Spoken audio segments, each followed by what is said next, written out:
So last night, Chelsea qualified for the last 16 of the Champions League 2019-2020 by beating Lille at Stamford Bridge, beat them 2-1. Like all our games this season, it's been a lot closer than it should have been. Our finishing hasn't been great. One chance that stood out for me last night. Pulisic should have finished and he scraped it wide of the post. But we had a few other chances. Goalkeeper made some great saves, to be fair. But we should finish some of them. William should have finished one. But yeah, we're through. So I didn't expect us to get through the group, I'll be honest. You know, looking at our team, and we have got a lot of youngsters. We've also got people bedding in. We've also had Rudiger and Ruben Loftus-Cheek injured, and Kante was out for a while, wasn't he?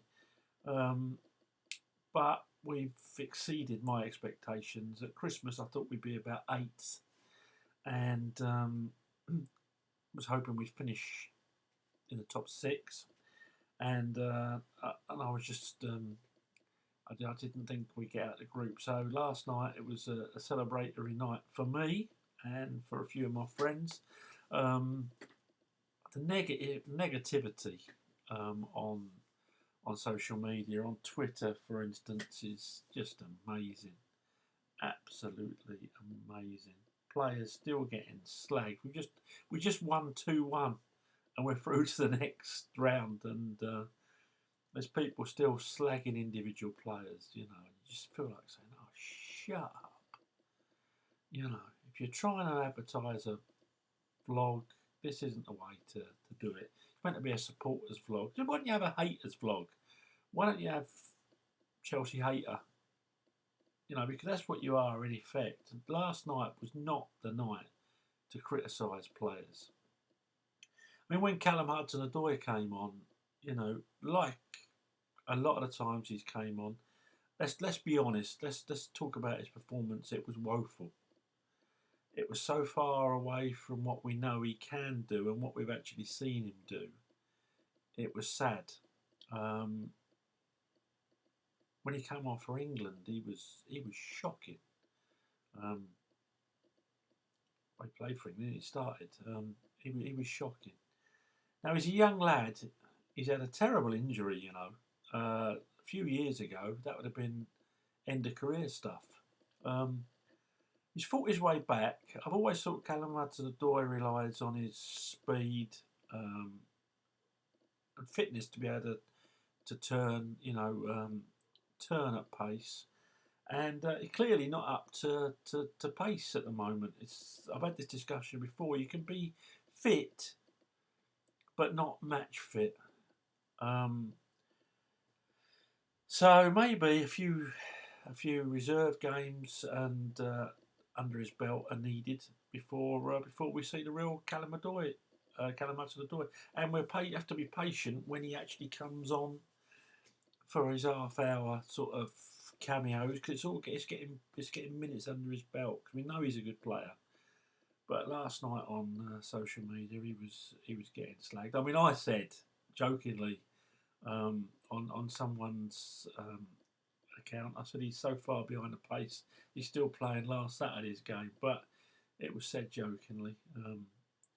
I just can't wait to see the real Callum Hudson-Odoi back. Now, the team last night, particularly in the first half, were excellent. I'll go the whole game over though. Kepa never really put a foot wrong, did he? That I can remember. The saves he had to make were basic saves. I don't know whether he could have got near the goal. He didn't move. He was stuck to the floor. Could well be a goalkeeper somewhere that would have saved it. I don't know. But no, I'm not criticising him. And his distribution was excellent. And I liked last night is he kicked a couple long. Rather than trying to find someone, you just give it a good hump. And it made me thinking to himself, right, you know, there's times to play it and there's times not. Still think we overplayed it sometimes at the back, but it was a lot better last night. Maybe it's sinking in. Now, Rudiger. Rudiger back was absolutely the best thing that could have happened. He really did calm things down, and yeah, it was great to have him back. It also allowed Zuma to have a more composed game, playing on that left side of the centre back partnership. I remember watching an interview with John Terry saying that when he moved from that side to the other, he was like a fish out of water, which is crazy, isn't it? And when you think that Zuma played all his matches on the left last year, that's probably why he was a lot better as well. Emerson on the left, cracking first half, not a bad game. Dave, Aspiletta on the right, he was absolutely different class last night, and what a goal! That was reminiscent of John Terry, but he was different class. I thought he played a really good game last night. And do you know what I noticed? How quickly he got back. You know, I've been criticising Reece James for not getting back quick enough. Well, this is what I mean. But I tell you what, with Rudiger back, Reece James is going to have a lot more support to go forward. So yeah, I think now we'll see the best of Reece James when he gets a chance. Midfield, Kante, I thought he had a cracking game. You know, he's still not 100%, but I tell you what, last night was 98. Kovacic had a bit of a quiet game, but the ground he covered, amazing. And also, Jorginho, some of the balls he played last night, but the work that boy got through last night, the ground he covered, the tackles he made, I thought Jorginho was excellent. Pulisic looked great first half, should have got a goal, but always a threat. He looks more like a young Hazard every time I see him. He's growing in confidence. We need a strong Callum Hudson-Odoi to challenge him, but he's growing in confidence. I think he's looking better and better all the time. Played really, really well.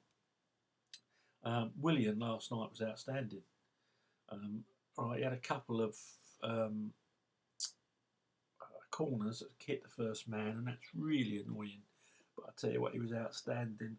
For a bloke that has so many people, supposed Chelsea fans, hate him or say he's not up to scratch or whatever. Last night it was world class stuff, you know, and the ground again that he covered, you know, that we missed, you know, when Callum Hudson-Odoi come on.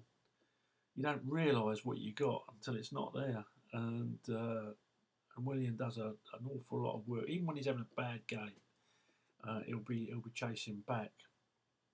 So yeah, and Tammy Abraham, you know, got his goal again. That's what you can ask for. Had a quiet game. Didn't think his hold-up play was top notch last night, but yeah, he done what needed to be done. So yeah, we've scraped through, and well done to everyone in that team, because it's been done on the back of a lot of negatives. And well done to Frank Lampard. I didn't see you getting criticised in the first half last night, which for our bunch on social media is like winning a World Cup. Obviously, second half, your in-game management wasn't up to scratch. Frank, you're going to have to work on that, because all those experts out there, they know what they're talking about. Like, they know what they're talking about when they pick the team. They haven't seen the doctors, they haven't seen the players train, but they know better than you. So, well done, Chelsea. Onwards and upwards. Keep supporting them. Keep supporting them and believe in the project. I think there's exciting times ahead. You know, when Mason Mount come on, I thought he was excellent as well. I'll give him a little mention, because he's another one that the haters love to hammer. And yeah, he covered an awful lot of ground. So yeah, I shall be back after the weekend game, giving you my thoughts. Oh, by the way, support last night.